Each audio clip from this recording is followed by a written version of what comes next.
starts with a single choke point in the Middle East, well, it doesn't stay there.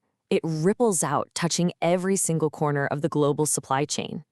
It's transforming what looked like a regional conflict into a truly global story.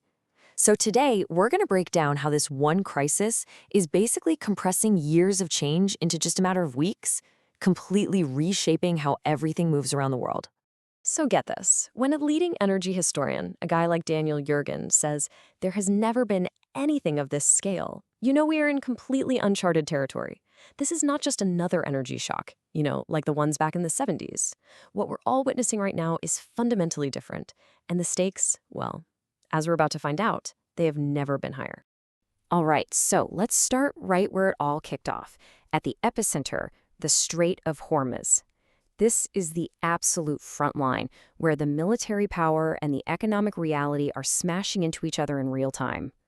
And make no mistake, this isn't some far-off threat. It's happening right now. As of April 13th, 2026, a full-on naval blockade is in effect. And the scale? It's just staggering. 10,000 U.S. personnel, more than a dozen warships, dozens of aircraft. It's a massive military operation creating a hard stop in one of the planet's most critical waterways. And boom, here's the immediate economic hit. Before all this, oil was hanging out around $70 a barrel. Now, the price for an actual physical barrel of crude has just skyrocketed to $130, and some trades are even getting close to $150. That's more than a $60 premium for every single barrel, a cost that the entire global economy is now being forced to swallow. But this is where the story gets really complicated. Even with the blockade in full force, there are these whispers of a 2-week ceasefire, and crucially, 3 supertankers, each one carrying 2 million barrels of oil, have just managed to slip through. It's not a grand reopening, not by a long shot, but it's the first real proof that a negotiated corridor might just be possible. It's a tiny, fragile glimmer of hope in a sea of tension. So, how does a naval blockade in the Middle East actually lead to pain at the pump in, say, Peoria, Illinois? We're going to follow that first ripple as it moves out from the epicenter and becomes a global economic shock. This is where the crisis really starts to hit all of us in the wallet.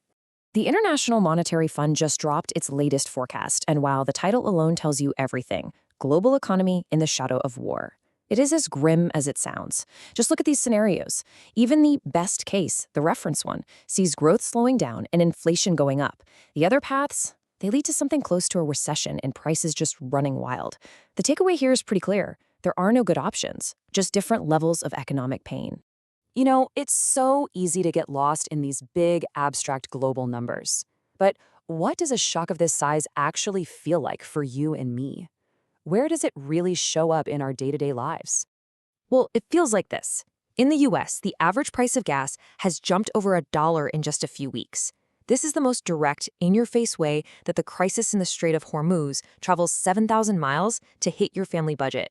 It's a straight line from a geopolitical conflict right to the price you see at the pump. But this conflict isn't just being fought with warships or on spreadsheets. There are these hidden fronts opening up in cyberspace and in global finance, and honestly, they could end up being just as decisive.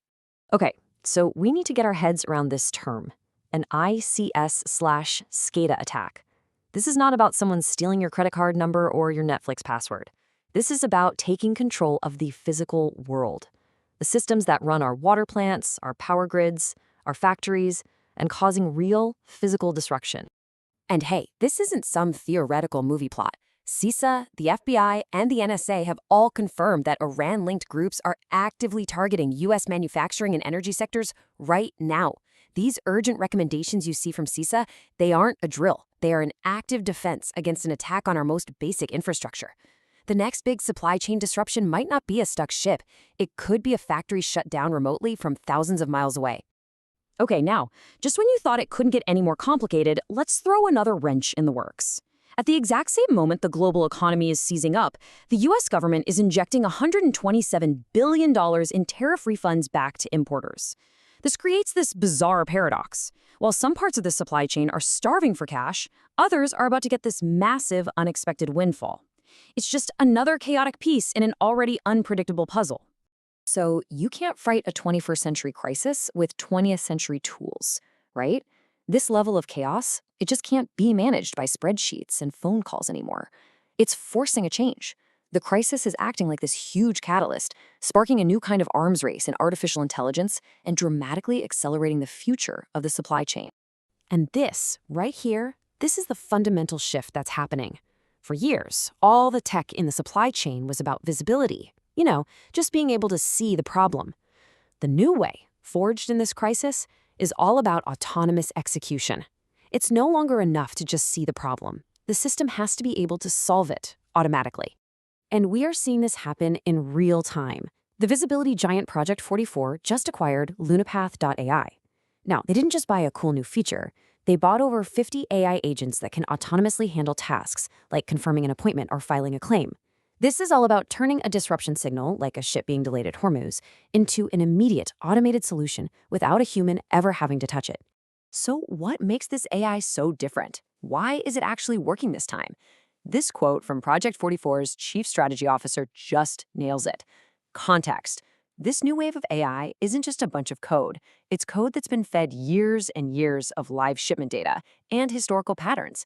It's not making a wild guess, it's making a precise, data-driven decision. And that is the game changer. But okay, we've been talking a lot about technology, economics, and geopolitics. We have to bring this story down to its most important level, the real human cost for the people at the very, very end of the supply chain. This quote from a senior UN official working in the Pacific, it just cuts right to the heart of the whole thing. For the most vulnerable communities out there, this isn't some abstract story on the news. It's a direct threat to their entire way of life. All those ripples we've been talking about, for them, it's a tidal wave. And you can see this domino effect playing out right now. For nations like Tuvalu, they're already declaring states of emergency. See, they sit at the very end of these incredibly long, complex shipping routes. So when fuel prices spike or a ship gets delayed, they feel it immediately. They have no alternative supply lines, no strategic reserves. The disruption hits them first, and it hits them the hardest. And the impact isn't just on energy. The disruption to shipping and the spike in fuel costs are cascading right into the food supply chain. The World Food Program is now warning that an additional 45 million people could face acute hunger by June.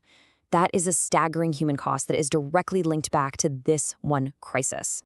So, as we wrap this up, this is what we're left with.